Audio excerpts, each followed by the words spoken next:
It's been a really, really messed up week. Some days torture, some days better. La la la, la la la.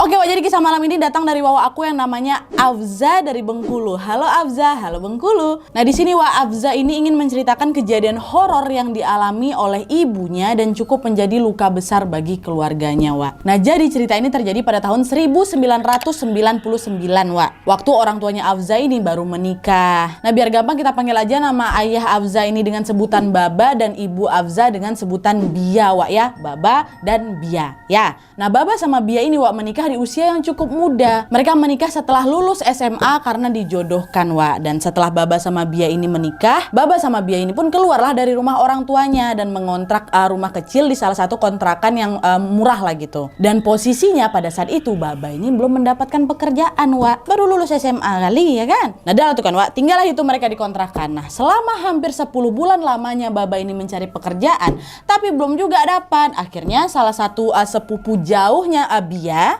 menawarkan Baba sebuah pekerjaan. Kita sebut aja lah sepupu Bia ini dengan nama Om Randy ya. Nah karena Om Randy ini tinggal di luar kota dan kerjaan yang dia tawarkan ke Baba ini juga untuk mengawasi pembangunan masjid yang dia bangun di daerah dekat rumahnya Om Randy ini. Jadi Om Randy pun menawarkan Bia sama Baba, udahlah kalau mau kerjaan ini kamu harus pindah tuh ke daerah sana, nanti tinggalnya gampang, tinggal sementara aja lah di rumah lamanya Om katanya. Dan rumah yang dimaksud Om Randy ini Wak kebetulan udah kosong pula sekitar 2-3 tahun lamanya. Nah mendapatkan tawaran tersebut Baba sama Bia pun setuju ya kan, dengan pertimbangan rumah lamanya Om Randy ini dekat sama tempat kerja baru Baba nanti. Kalau tetap mereka tinggal di kontrakan lama lebih jauh gitu. Ditambah lagi mereka mendapatkan informasi bahwa rumah yang akan mereka tempatin ini bukan rumah kosong macam rumah terbengkalai gitu Wak. Walaupun udah bertahun-tahun kosong, tapi kata Om Randy di rumah itu masih ada sering kok beberapa asisten rumah tangga datang setiap hari ke sana untuk bersih-bersih. Tapi nggak nginap memang, mereka datangnya pagi balik sore kayak gitu, terus setiap hari pasti ada orang. Nah dari sana lah Baba mikir, oh aman rumah ini berarti, nggak rumah kosong terbengkalai kali, masih ada juga dirawat sama orang kan tiap harinya.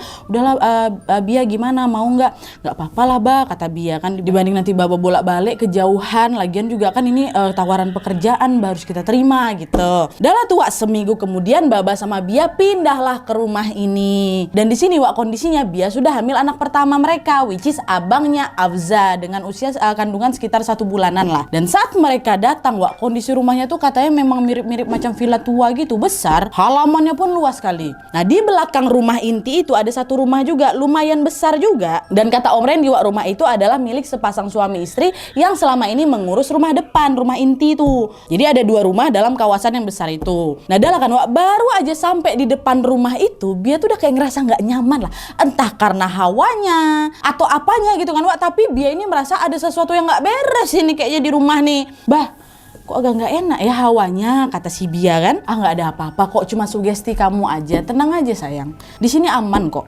ya. Nah Baba bilang kayak gitu sama Bia biar Bia ini nggak terlalu kepikiran lah kan, apalagi mereka sama-sama tahu kalau rumah itu kan udah lama nggak dihuni nih.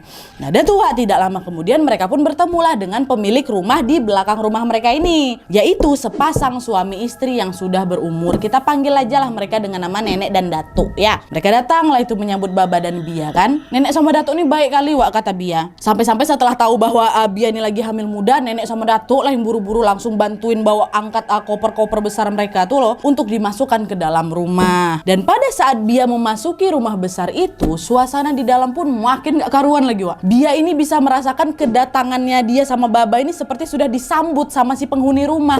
Tapi waktu itu Bia diam aja. Ih kok makin gak enak di dalam sini ya, dalam hatinya kan. Nah gak lama kemudian Nenek yang sepertinya menyadari sesuatu yang dirasakan sama Bia ini pun langsung manggil Bia. Bia sini nak duduk dulu. Kamu duduk di sini aja biar gak capek kan, kamu lagi hamil kata Nenek kan. Nah mendengar hal itu Bia pun nurut aja dan langsung duduk di sebuah sofa yang langsung menghadap ke dapur. Dia duduk tuh di sini kan sambil ngeliat-ngeliat sekeliling rumah lah Wak. Dan setelah diperhatikan rumahnya tuh adem juga. Soalnya di rumah tuh memang ada banyak jendela Wak. Nah waktu Bia lagi melihat kiri kanan sekeliling gitu kan, tiba-tiba Bia melihat ke arah salah satu ruangan yang pada saat itu Bia ini belum tahu tuh ruangan apa Wak ya. Nah di ekor matanya Bia menangkap ada anak gadis yang usianya mungkin nggak jauh beda lah sama usianya Bia, sekitar 17 tahunan gitu lah Wak. Dan gadis itu posisinya macam lagi ngumpet Wak. Ngumpet macam malu-malu kucing gitu lah, cuman sambil jongkok. ya. Bisa kalian bayangkan, jongkok dia kan kayak lagi ngumpet gitu. Dan dia ini ngumpet di balik pintu ruangan yang dia nggak tahu itu ruangan apa. Dan si cewek ini memperlihatkan separuh mukanya gitu.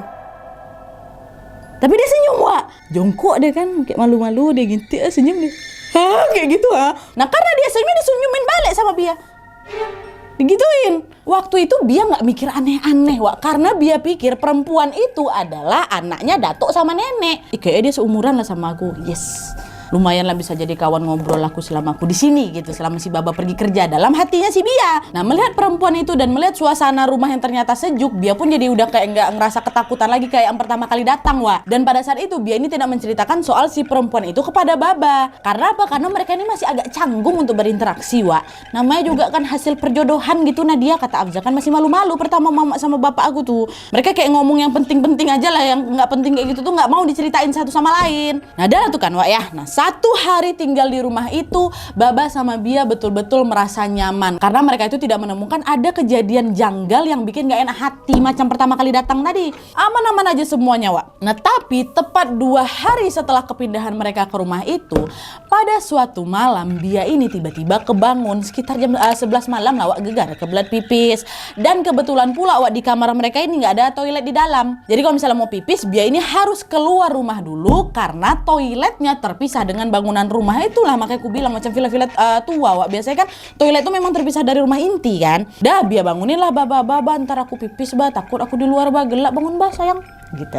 Nah Baba yang pada saat itu lagi ngantuk berat kali pun mengiyakan permintaan Bia dan akhirnya mereka berdua ini pun keluar rumah dan berjalan menuju ke toilet. Nah udah sampai di depan toilet, Bia masuk ke dalam, Baba pun nunggulah di depan pintu toilet nih sampai kantuk kan. Nah karena posisi toilet ini ada di luar, Wak, jadi kalau misalnya Baba berdiri di dekat toilet, otomatis Baba ini bisa langsung melihat rumah nenek sama datuk dari kejauhan. Kan posisi toilet di belakang kan, Wak. Di belakang tuh ada rumah nenek kakek juga kan. Tengok, oh itu ada rumah nenek datuk gitu. Dan waktu itu, Wak, Baba melihat rumah nenek sama datuk ini kondisinya gelap.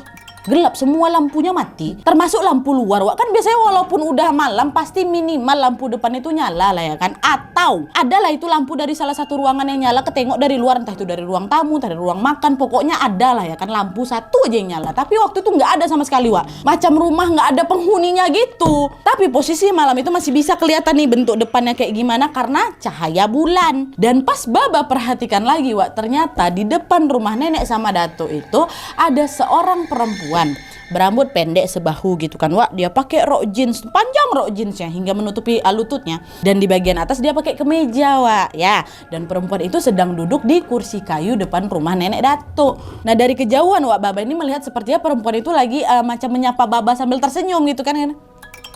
Nah kayak gitu. Dan sama juga kayak Bia, Wak, dibalasin senyum balik sama si Baba. Dan pada saat itu Baba juga mikir, oh itulah anaknya datuk sama nenek. Dah. Nah gak lama kemudian Bia pun selesai pipis kan. Dan mereka pun kembali masuk rumah dan kembali tidur. Sama dengan Bia juga, Wak, Baba tidak menceritakan apa-apa soal perempuan yang dia temui malam itu. Dah, keesokan harinya, Wak, Baba pun mulai masuk kerja. Waktu itu Baba bertugas untuk mengawasi proyek pembangunan masjid yang sedang dibangun sama Om Randy. Bia juga nggak keberatan gitu, Wak, ditinggal sendiri karena kan Bia pikir nanti pasti ada nenek, ada datuk, atau anak mereka pasti akan datang lah ke rumah ini ya kan. Apalagi seumuran tuh sama aku, bisa jadi teman ngobrol tuh, kata Bia. Dan betul aja, Wak, sekitar jam 8 pagi nenek sama 2 ART lain yang ditugaskan sama Om Randy pun datanglah ke rumah Bia untuk membersihkan ruangan yang memang belum sempat dibersihkan. Dan pada saat itu nenek minta, udah Bia kamu duduk manis aja di luar rumah, jangan capek-capek ini biar nanti nenek sama mbak-mbak ini yang bantuin. Nah walaupun sebenarnya Bia ini nggak enak hati, Wak, Bia pun menyetujuinya dan Bia pergi duduk di ayunan yang ada di depan rumah. Nah di sana Bia duduk tuh sambil baca-baca majalah ya kan. Dah baca-baca nggak lama kemudian tiba-tiba, Wak, perempuan kemarin yang Bia lihat terjongkok di dekat salah satu ruangan tuh datang nih ke dia sambil melemparkan senyuman lagi ke Bia. Kayak gitu. Bia menyadari kehadiran perempuan itu tuh agak terkejut deh. Mbak, kaget aku, ya ampun. Kamu dari mana? Silakan Mbak duduk. Mari. Bia pun mempersilakan si Mbak tadi duduk di depan dia, Wak, karena memang ayunannya tuh kalian kan ayunan model hadap-hadapan tuh loh yang biasanya bulat. Tahu kan? Nah pada saat itu Wak Bia ini belum sadar kalau perempuan ini datang dengan baju yang sama persis kayak baju yang kemarin dia tengok waktu dia jongkok tuh, nggak tahu pertamanya. Dan pada saat pertemuan itu Bia ini makin bisa ngelihat lagi wajah si Mbak ini kan. Bia bilang perempuan ini cantik kali Afza, cantik kali, mukanya khas wanita Indonesia gitu loh Wak. Kulitnya sawo matang, rambutnya pendek sebahu, dan dia juga punya lesung pipit di pipi kirinya Wak, yang kalau misalnya dia senyum jadi kelihatan manis sekali. Dan pada saat itu pun perempuan ini mengenalkan dirinya dengan mengatakan, "Saya Ineke," katanya. "Oh iya Mbak Ineke, saya Bia, salam kenal," kata Bia kan. Nah dah tuh mereka pun berkenalan dan mengobrol. Nah waktu itu Bia ini mengaku senang kali waktu ngobrol sama Ineke Wak, karena Ineke ini polos sekali. Dia nggak banyak tahu tentang topik hangat pada saat itu, tentang fashion, tentang apapun yang ditunjukin Bia lewat majalah tuh nggak tahu siapa ini si Ineke ini. Sama kayak si Bia ini juga kurang update orangnya, tapi suka yang nengok lucu-lucu gitu. Cocok nih obrolan aku sama dia, memang lucu anaknya kayak gitu. Nah sampai di satu titik nih, wah lagi enak-enak ngobrol nih, sampai di satu titik tiba-tiba kan ya Ineke ini nanya lah sama Bia, "Mbak, kamu lagi hamil ya?" kata Ineke Wak. Nah mendengar itu Bia agak kaget sebenarnya, soalnya Wak, selain usia kandungan Bia yang masih 1 bulan, badan Bia waktu itu pun kurus sekali, ditambah Bia ini pakai rok Wak, pakai rok panjang kan, terus bajunya agak kebesaran. Agak aneh rasanya kalau ada orang yang bisa notice Bia ini lagi hamil dengan mudah. Kan biasanya umur 1 bulan tuh belum nampak kali kan Wak, ditambah badan si Bia nih kecil, kok bisa tahu si Ineke nih gitu kan. Tapi waktu itu Bia nggak mikir aneh-aneh Wak, mungkin saja Ineke tahu aku hamil dari mama bapaknya, dari nenek sama dato. Soalnya kan Bia mikir si Ineke ini anaknya nenek datuk kan. Udah lah Bia ngangguk aja, "Oh iya Mbak, aku hamil baru 4 minggu," kata Bia. Nah mendengar itu Ineke pun tersenyum kecil dan mengatakan, "Boleh nggak aku pegang perutnya Bia?" katanya. Nah mendengar permintaan itu Wak, Bia pun langsung keingat pesan mamanya, "Jangan kau sembarangan kasih izin ke orang untuk megang perut kau ini ya Ineke. Waspada aja nak, takut hal buruk terjadi," kata mamanya dulu. Nah gegara itu Bia pun langsung menolaklah permintaannya Ineke dengan cara menutupi perutnya pakai majalah yang tadi dia bawa. "Nggak usah dulu lah ya Ineke, Bia malu, nanti aja ya kapan-kapan," kata Bia nolak halus nih Wak. Nah di situ tiba-tiba aja mukanya Ineke langsung berubah Wak. Nggak ada senyum ramah dan polos kayak dari tadi tuh, nggak ada, hilang langsung. Muka Ineke ini langsung kayak kesal tiba-tiba gitu. Pertama yang langsung, nah gitulah Wak. Dan tiba-tiba aja Wak, Ineke ini langsung bangun dari duduknya sambil bilang, "Pelit kau," katanya gitu. Bia shock lah langsung dengar respon Ineke kayak gitu Wak. Dia nggak nyangka sama sekali Ineke bisa seketus itu sama dia, padahal dia tadi bebe aja loh. Disitulah Bia nih mulai sedikit khawatir, takutnya kalimat tadi itu bisa menyinggung perasaannya si Ineke. Setelah Ineke ngomong kayak gitu Wak, Ineke nih langsung masuk ke dalam rumah nenek sama dato sambil dibantingnya pintu keras brang gitu. Bia waktu itu bingung, aku susul apa enggak si Ineke ini ya, karena Bia ini adalah tipe orang yang susah kali Wak untuk bersosialisasi. Jadi ketika dia dihadapkan sama tipe orang kayak si Ineke ini, Bia tuh nggak tahu harus merespon apa. Soalnya Bia nggak banyak pengalaman gitu loh Wak tentang kepribadian orang. Jadi dia, alah, terus kayak mana nih gitu. Udah ngambek tuh Wak si Ineke kan. Setelah kejadian itu Wak, Bia pun jadi murung dia seharian, gak enak hati dia. Sampai akhirnya ketika jam sudah menunjukkan pukul 4:30 sore, Baba pun balik. Nah sedari Baba ini sampai, Baba ini sudah menyadari kalau Bia ini lagi gak bebe aja nih, karena cemberut aja di muka dari tadi. Akhirnya Baba pun nanya, "Dari tadi ku tengok kok cemberut aja sayang, kenapa Bia?" Nah ditanya kayak gitu sama suaminya, Bia pun memutuskan untuk menceritakan semua yang sudah terjadi Wak. Mulai dari kejadian Bia ini pertama kali ngelihat Ineke, hingga kejadian di hari itu waktu si Ineke ini ngajak kenalan, ya si Ineke ini mau pegang perut tapi nggak dikasih izin sama si Bia. Terus ujung-ujungnya si Ineke ini jadi ngambek, kayak gitulah diceritain semuanya. Nah mendengar cerita dari istrinya, Baba pun paham sama kondisi Bia. Oh patutlah dari tadi cemberut aja, nggak enak hati istri aku nih berarti. Baba juga bilang, "Oh ya udah sayang, kalau kayak gitu nanti malam abis makan malam kita ke rumah nenek sama dato aja, minta maaf ke Ineke biar dia nggak ngambek lagi sama kita ya," katanya. Baba pun jadi ikut nggak enak hati Wak, takut-takut malah nanti nenek sama datuk pula nanti yang tersinggung ya kan. Nah singkat cerita Wak, malam pun tiba. Bia sama Baba pun makan nih di ruang keluarga. Nah lagi enak-enak makan gitu kan, tiba mati lampu, listrik padam. Bia panik lah kan, aduh gimana ini Bang, kata. "Udah Bia tenang, Baba ambil dulu nih ya lilin di kotak P3K," kata Baba kan. Pas Baba ini lagi jalan mau ngambil lilin Wak, tiba-tiba mereka berdua mendengar ada suara ketukan pintu keras sekali gitu. Nah mendengar suara itu Baba sama Bia pun lihat-lihatan lah. Apa tuh Bah? Itu suara ketukannya masih terus terdengar tuh Wak. Soalnya gak berhenti-berhenti. Baba sama Bia pun langsung berpegangan tangan dan mereka berdua menuju ke pintu depan sambil bawa lilin tuh. Dan ternyata Wak, pas pintu dibuka, di depannya ada siapa? Nenek sama datuk rupanya. Lagi datang tuh sambil bawain lampu teplok. Oh, ternyata nenek sama datuk. Ya Allah. Mari, Nek, tuh masuk dulu. Tuh, terkejut ambu. Jadi persilakan masuk tuh Wak sama Baba. Nah, pada saat masuk lampu teplok nenek ini pun nenek taruhlah di atas meja dekat Bia. Nah, dari pantulan cahaya lampu teplok itu Wak, Bia ini bisa melihat kalau mukanya nenek ini panik kali kelihatannya. Dan tiba-tiba saja nenek ini meraih tangannya Bia. Dingin kali tangannya nenek waktu itu, kata Bia. Ngapa nih? Ngapa tangan aku dipegang? Dan kemudian nenek pun langsung bertanya, kamu ketemu Ineke? Bia cuma bisa ngangguk aja. Iya, Nek. Ngobrol apa kalian? Ya ngomong biasa aja, Nek. Tadi kita ngomongin isi majalah gitu, ngobrol-ngobrol biasa.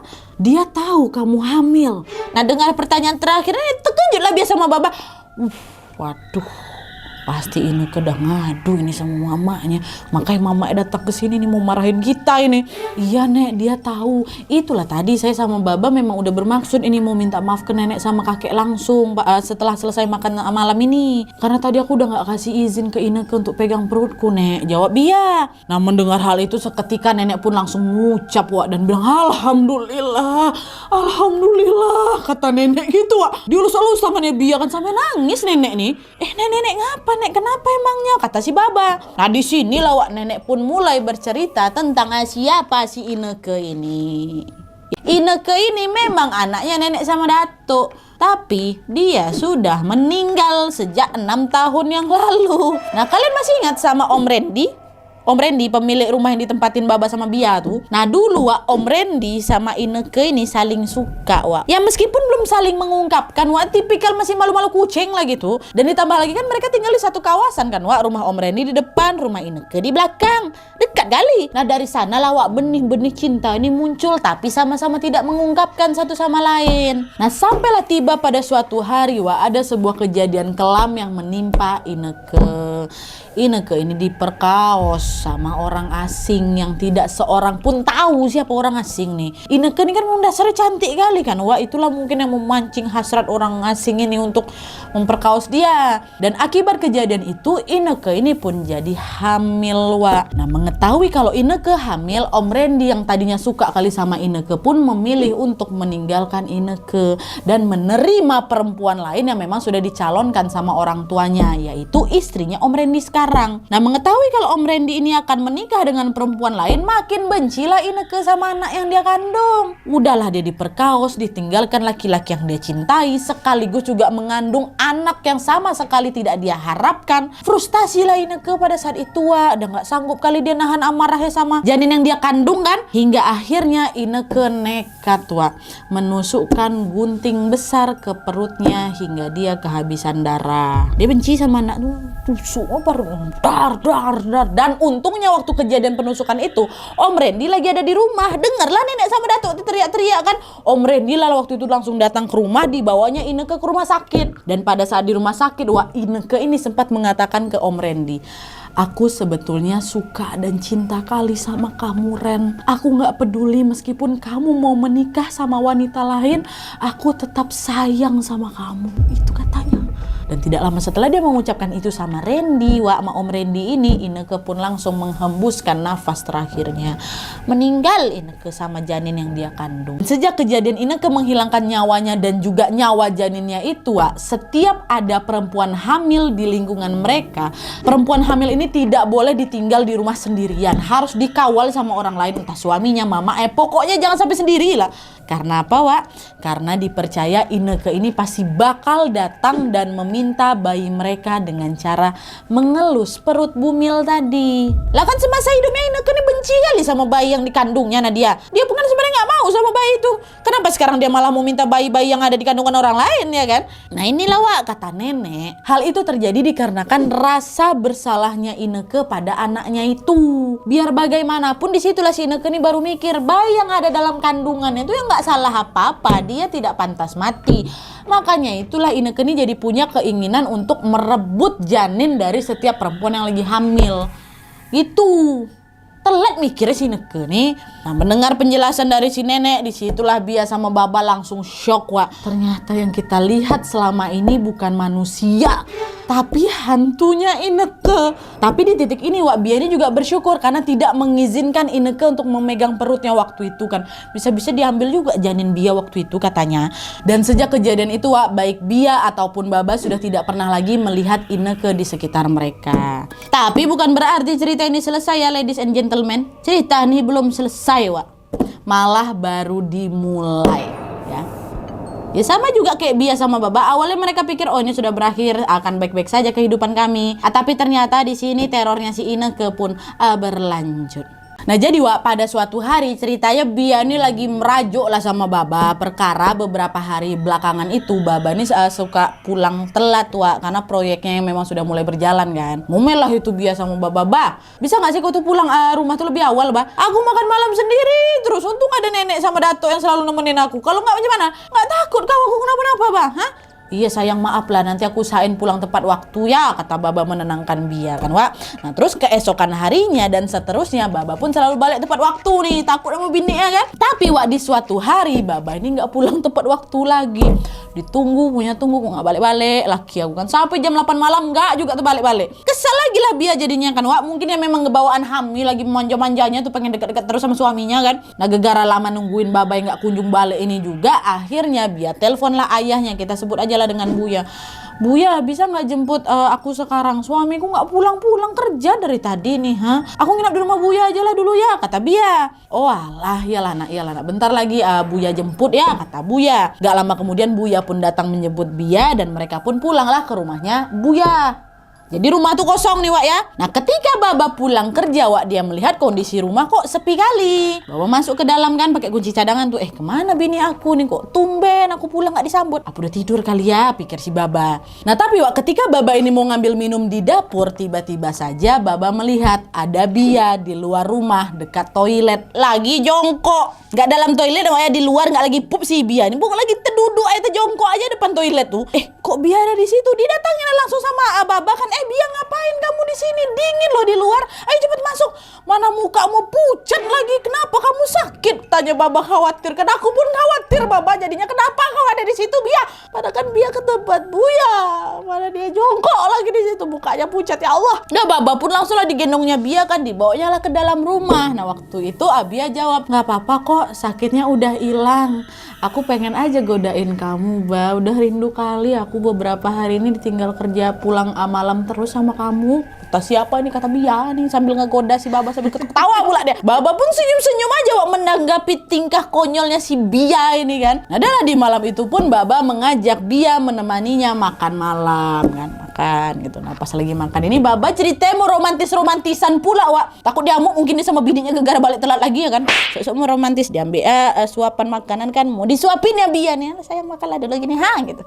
Nah tapi waktu disuapin gini Bia nolak, "Nggak usah Bang, nggak usah, udah kenyang kali Bia. Hari ini Bia makannya udah banyak," kata Bia. Ya udah tuh, "Oh ya sudah sayang, Baba makan ya, Baba habisin ya." "Iya Ba, aku suka ngeliat kamu makan," kata si Bia. Makan, Baba lahap tuh, ya aku nggak dimarahin bini aku. Makan. Tapi Wak, di titik ini sebenarnya Baba menyadari kok muka pucatnya bini aku nggak hilang-hilang. Apa karena masih nahan sakit apa kayak gimana nih? Baba juga bingung. Tapi Baba diem aja waktu itu kan. Dan selesai makan akhirnya Baba pun ngajak lah Bia tidur. "Udah malam nih sayang, yuk tidur." Nah kata Bia Wak, Bia itu dulu tuh aslinya memang gengsian kali. Setiap Baba nih mau peluk Bia kan pasti Bia nih nggak mau. Tapi di malam itu Wak, malah Bia sendiri yang mulai meluk si Baba. Dipeluk aku sama bini aku Wak. Senang lah Baba ya, tumben-tumbennya bini aku nih mau tidur sambil meluk aku gitu loh.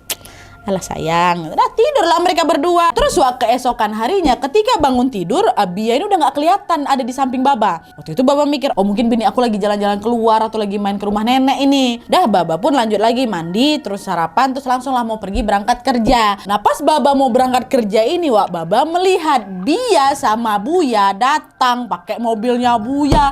Langsung terkejut lah Baba kan. "Loh Bia, dari mana kamu pagi-pagi kayak gini?" kata si Baba. Nah yang jawab Buya Wak. "Ya dari rumah saya. Istrimu nih merajuk nggak kau pujuk-pujuk. Makanya Buya antarin dia pulang sekarang. Semalam kami telepon ke rumah berkali-kali niatnya mau ngabarin kau, tapi nggak aku angkat-angkat, kata Buya. Terkejutlah Baba dengar itu kan. Wah, perasaan semalam aku sama Bia bebe aja lah. Kenapa pula dia merajuk nih? Baba belum ngawak sampai titik ini ha. Merajuk kenapa kau nih sayang? Malam tadi kita bebe aja kok, kata si Baba. Tadi malam gimana nih? Aku aja pergi pas Baba belum balik kok, kata Bia. Nah, mendengar jawaban Bia, muka Baba pun mendadak pucat kali wah. Baba masih belum bisa mencerna semuanya. Tadi malam aku habis romantis-romantis saja kok sama si Bia. Tapi kok ternyata sebelum aku balik, Bia ini sudah pergi ke rumah bapaknya Buya. Terus tadi malam aku pelukan sama siapa? Kata Baba, ya Allah. Nah, itu kejadian pertamanya wak, Baba dipeluk sama Bia. Kalian tahu Bia itu siapa?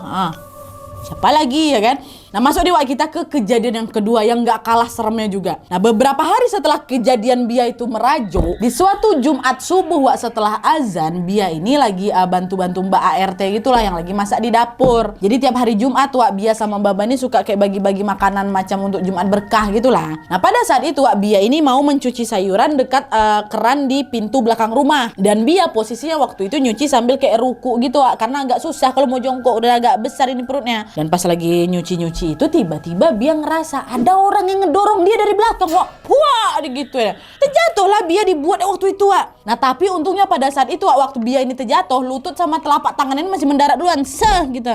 Jadi masih bisa bertumpu lah gitu Wak. Dan untungnya perutnya nggak kenapa-napa, bayinya nggak kenapa-napa. Jadi macam ya tau lah kalian posisinya kan, tangan sama lututnya tuh kena di tanah. Dia pun langsung refleks kan, nengok ke belakang lihat siapa yang ngedorongin aku.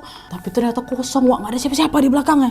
Kemudian Bia pun langsung bangun pelan-pelan, cepat dicuci tangannya kan, dicuci lututnya memang udah kotor tuh, masuk langsung dalam rumah. Bia ngadu lah itu sama nenek kan, "Nek, tadi ada yang ngedorong aku sampai terjatuh, aku tuh perut aku nggak kenapa-napa," gitu kata si Bia. Nah, mendengar penuturannya Bia, nenek jadi khawatir lah ya kan, kamu nggak apa-apa tapi nak gitu.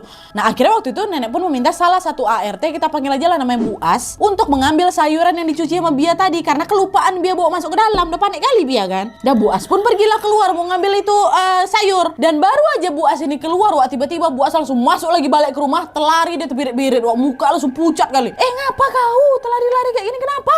Nek, itu Nek, ada ineke Mak di luar.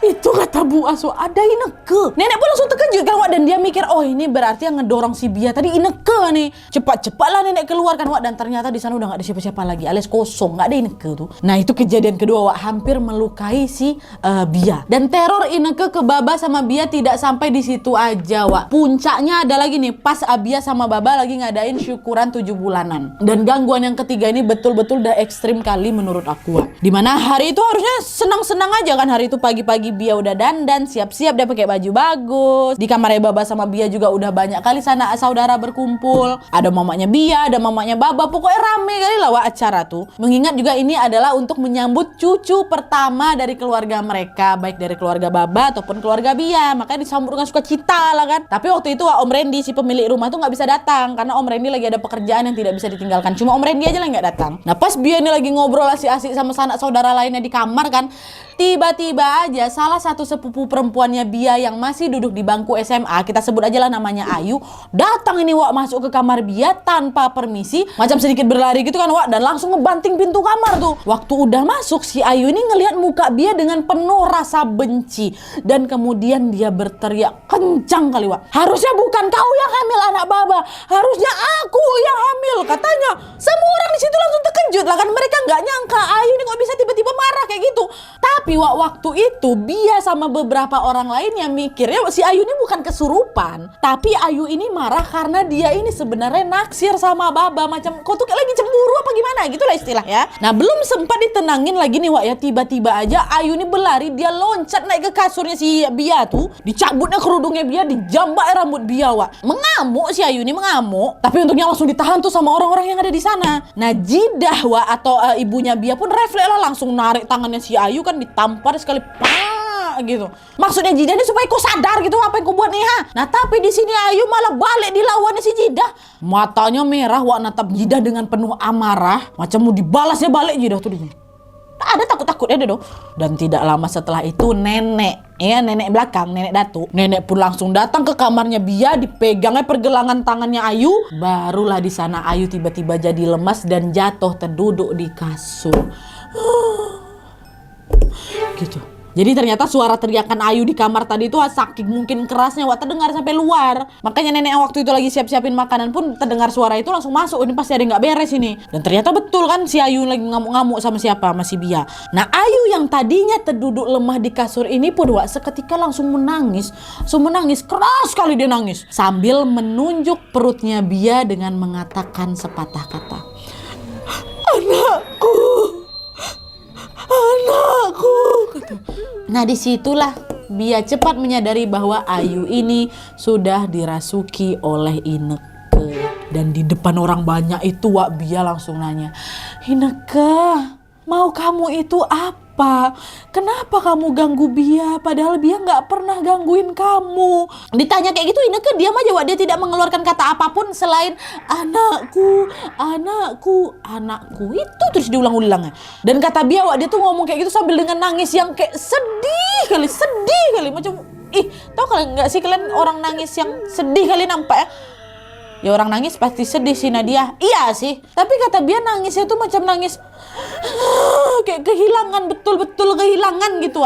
Nenek yang ngeliat keadaan itu pun langsunglah meminta maaf sama keluarga Bia, keluarganya Jidah, dan terlebih-lebih sama Bia Wak. Nenek pun langsung mengajak Ayu yang masih dirasukin sama Inneke ini untuk keluar dari kamar. Dan setelah Ayu keluar seketika Bia udah gak tahu apa-apa lagi Wak. Gara-gara apa? Pingsan Bia nih. Pingsan. Yang Bia ingat waktu itu sesaat sebelum pingsan dia ini mendengar ada lantunan zikir gitulah dari Buya. Mungkin pada saat si Ayu ini keluar Buya masuk diazaninnya atau dizikirinnya lah anaknya ini kan supaya agak tenang lah gitu. Habis itu pingsan. Adalah tuh walaupun kejadian tadi sempat cukup kacau balau juga tapi untungnya acara syukuran ini tetap dilanjutkan. Tapi sampai acara ini selesai Wak Bia ini juga gak terbangun-bangun, masih pingsan juga. Padahal udah cukup lama loh Wak pingsannya. Semua orang pun jadi khawatir lah kan sama kondisi Bia dan memutuskan untuk membawa Bia ke rumah sakit dengan mobilnya Buya. Sesampainya di rumah sakit, dokter pun memeriksalah denyut nadinya Bia, detak jantungnya, segala macam lah pokoknya diperiksa, tapi ternyata tidak ada yang salah. Dokter pun pada saat itu tidak tahu nih kenapa Bia ini bisa pingsan, soalnya kondisi tubuhnya bebe aja kok. Cuman janinnya harus lebih diperhatikan lagi karena kata dokter kondisi janin Bia saat itu lemah kali Wak. Dan pas Bia lagi pingsan ini Wak, kalian tahu Bia ini macam setengah sadar, setengah mimpi lah gitu Wak. Bia melihat nenek lagi memeluk Inneke dan posisinya pada saat itu Inneke ini sudah bersimbah darah dan nenek ini macam lagi memohon kali lah sama si Inneke untuk berhenti Wak. Dan saat itu Bia ini ngelihat Inneke ini dengan tatapan yang udah kayak kosong kali lah tapi air matanya jatuh terus di pipinya Wak. Itu pemandangan macam creepy kali gak sih? Tampak Inneke lagi berdarah-darah gitu kan. Mamanya mohon tolong kau berhenti tapi mukanya kosong aja.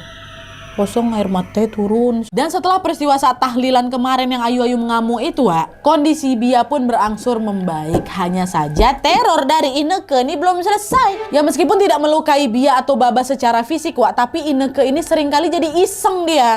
Dia sering mati hidupkan lampu kamar mandi, dia gedor-gedor pintu belakang kencang kali. Hingga beberapa kali Bia ini suka mendengar ada suara seperti orang yang lagi memainkan perkakas dapur. Dan juga suara orang yang membuka tutup pintu depan Wak. Bahkan Inneke ini juga jadi sering suka memperlihatkan wajah jeleknya di depan Bia Wak. Dia datang dengan wajah sedih, baju udah penuh darah kali. Intinya Inneke ini buat Bia ini jadi kayak gak tahan kali lah tinggal di rumah tuh. Nah karena gangguannya yang semakin menjadi-jadi dan gak berhenti ini Wak, Bia pun akhirnya memohonlah sama Baba untuk keluar dari rumah itu alias pindah rumah. Tapi pada saat itu Baba menjawab, maaf ya Bia, Baba belum bisa mewujudkan keinginan kamu karena Baba belum punya cukup uang untuk mengontrak rumah baru. Uang yang ada di tabungan Baba sekarang sudah Baba persiapkan untuk persalinan anak kita nanti dan juga kebutuhan kita selanjutnya. Baba juga gak mau bawa kamu ke rumah orang tua kita karena nanti takutnya akan merepotkan mereka. Baba mau keluarga kecil kita ini memulai semuanya dari nol sama-sama ya sayangnya. Baba mohon kali Bia, Baba mohon betah-betahin aja lah dulu tinggal di sini. Kalau kamu takut sama gangguan Inneke, banyakin sholat dan baca Quran aja. Nanti paling juga dia capek sendiri, itu kata Baba. Dan selain itu juga Baba ini meminta nenek sama Dato untuk lebih sering lagi menemani Bia di rumah selama Baba nggak ada Wak. Dan karena alasan itu pula mau tidak mau Bia pun terpaksa menyetujuinya. Akan tetapi Wak, ada satu kejadian terakhir yang membuat Baba ini menyesal karena memaksa Bia untuk tetap tinggal di rumah itu. Ada apa lagi nih Nadia? Masuklah dulu. Karena semua kejadian yang memang sudah mereka alami ini, akhirnya Baba pun meminta ustadz dan juga imam masjid untuk mendoakan rumah Om Randy ini. Nah, pada saat itu ada 2 orang ustadz dan ada lagi 1 imam besar dari masjid yang terkenal di daerah sana yang Baba mintai tolong. Nah, ketiga orang ini merupakan orang yang memang sudah berumur, Dan ketika mereka bertiga sampai di rumahnya Baba, mereka pun memulailah melakukan pengajian serta doa bersama. Nah, di tengah proses pengajian itu, tiba-tiba saja sosok Ineke itu muncul, Muncul, tapi anehnya Ineke yang Baba lihat berwujud seorang perempuan cantik kali. Kulitnya bersih macam pertama kali Baba waktu tengok dulu, Nah, sedangkan Bia, 2 ustadz sama 1 imam tadi ngelihat si Ineke ini dengan wujud yang menyeramkan. Beda nih sama apa yang dilihat sama Baba, Nah, waktu itu Bia melihat Ineke ini berjalan terseok-seok dengan perut buncitnya yang sudah mengeluarkan darah yang menetes-netes ke lantai, dan wajahnya ini banyak kali luka, macam luka sayatan. Sambil menangis Ineke tuh nunjuk-nunjuk ke perutnya Bia, kan itu anakku, itu janinku, janin yang ada di perutmu itu anakku, bukan anakmu, kata.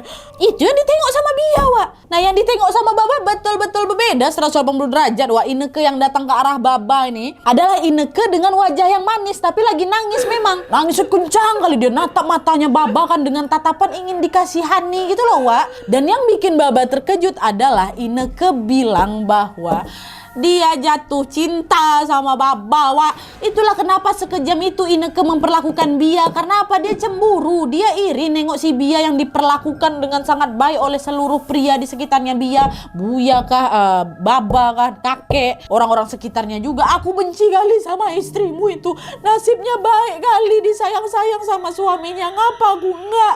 Kenapa aku malah diperlakukan macam gini? Kenapa aku diperkaos laki-laki gak bertanggung jawab? Padahal aku gak pernah jahat sama mereka. Kenapa setelah aku jatuh cinta aku malah ditinggal nikah? Bukan keinginan aku dilecehkan tuh, bukan. Aku gak mau dilecehkan sampai hamil kayak gini ini, Kalau aku tahu ada banyak laki-laki yang berpikiran kotor sama aku karena kecantikan wajah aku ini, aku rela aku coret-coret wajah aku nih sama silet biar semua takut sama aku dan gak ngelecehin aku. Itu kata Ineke, sambil nangis dia depan Baba tuh. Nah, ternyata juga selama berkomunikasi dengan Ineke itu Baba nih nangis seguguan loh. Baba nih sampai teriak saking marahnya sama Ineke. Ya kalau misalnya kau iri sama istriku, janganlah kau ganggu dia, jangan kau sakiti dia, kata Baba sampai teriak-teriak, Nah, karena teriakan Baba tuh kencang kali sampai ada beberapa warga yang datang ke rumah mereka tuh untuk menyaksikan pembersihan tuh. Pas pula rumah Om Randy itu memang ada di pinggir jalan besar, Jadi kalau misalnya ada tetangga dengar suara laki-laki nangis kencang kali, ya warga pikir waktu itu ada tindakan kriminal atau pertengkaran lah kayak gitu kan. Datanglah itu beberapa warga ke rumahnya Om Randy dari jendela lah gitu, mereka nengok gak berani masuk, gak boleh. Ngapa bapak tuh, ngapa teriak-teriak kayak gitu, heboh biasa. Dan di dalam rumah itu Baba masih terus menangis setengah sadar. Dan tiba-tiba listrik rumah tuh padam, mati lampu. Semua mati, mendadak rumah tuh gelap gulita. Nah, waktu itu dia sempat mikir, oh ini konsleting listrik ini kan. Dia masih coba pikir positif kali lah waktu itu. Tapi yang membuat aneh adalah suasana di rumah itu tiba-tiba jadi kayak hening kali. Betul-betul hening, gak ada suara apapun, macam mana kayak gitulah. Bahkan suara lantunan doa dari para ustadz dan imam itu, suara warga-warga di luar gak terdengar sama sekali. Yang Bia dengar pada saat itu hanyalah suara seorang perempuan yang lagi nangis.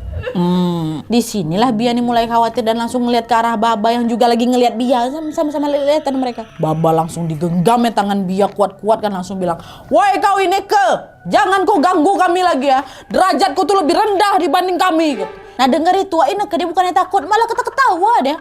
Ketawa dia kencang kali sambil nunduk kepala. Kayak gitulah. Tapi suara tertawa ini bukan suara tertawa bahagia, melainkan suara tertawa macam orang lagi depresi, tau kalian, macam tak kayak gimana. Suara ketawa sambil orang depresi itu ya kayak gitulah pokoknya. Jadi dia tuh ketawa tapi sambil berurai air mata gitu. Aduh, agak kasihan aku nengok kau Ineke, jangan kayak gitulah. Ketawa sambil nangis. Dan di titik itu juga Bia melihat Ineke nih macam mulai mencabut gunting dari perutnya dan berjalan ke arah Bia sama Baba. Bia panik lah waktu itu kan, teriak dia, teh gitu kan, Baba pun mulai beralih ke azan, Wak. Karena pas Baba baca surat pendek atau ayat kursi, Ineke dia malah lebih fasih lagi daripada Baba. Azan Baba karena Allahu Akbar. Suara azannya Baba ini pun perlahan membuat suara ketawanya Ineke ini memudar. Baba kencangkan lagi suara azannya kan, hingga akhirnya Baba merasa sudah tidak ada lagi Bia di sampingnya. Padahal tadi ku genggam loh Nadia. Bapak nggak ngomong kayak gitu sih sama aku.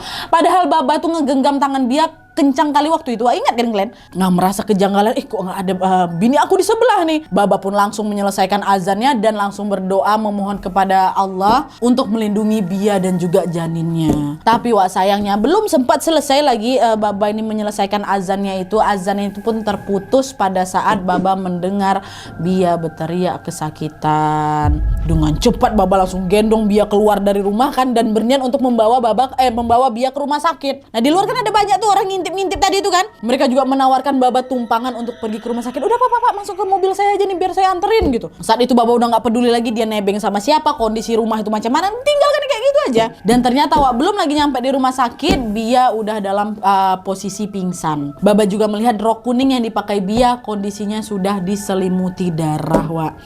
Di situ makin ketakutan lagi lah Baba, kan takut hal-hal buruk terjadi nih sama istri dan anaknya. Dan sesampainya di rumah sakit, Bia pun langsung ditangani oleh dokter. Dan disinilah Baba kemudian mendapatkan berita duka.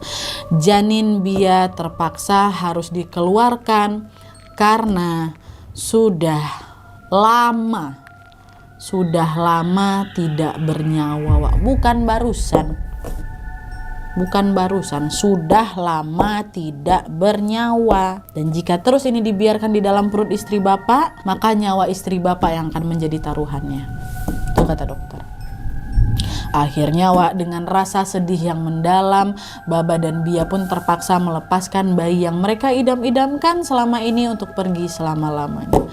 Ya Allah, bagian kayak ini aku nggak bisa, sedih kali, Masya Allah. Astagfirullahaladzim. Kurnya Wak, setelah dirawat inap selama hampir 1 bulan di rumah sakit, Bia pun akhirnya diizinkan untuk pulang. Dan di titik ini Baba udah nggak mau lagi ngambil resiko untuk tetap tinggal di rumah Om Randy itu.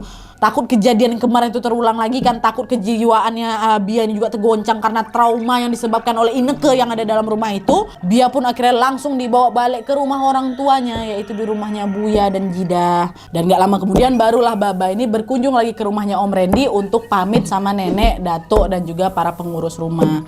Nah nenek yang tahu persis kalau hal itu terjadi akibat sifat buruk anaknya Ineke pun meminta kerendahan hati Baba dan Bia untuk bisa memaafkan. Berat kali bagi Baba memang untuk memaafkan, tapi ya sudahlah. Baba bilang almarhum putraku adalah hamba Allah yang sangat soleh, sehingga Allah tidak rela jika hamba kesayangannya itu tercoreng oleh hal kotor di dunia.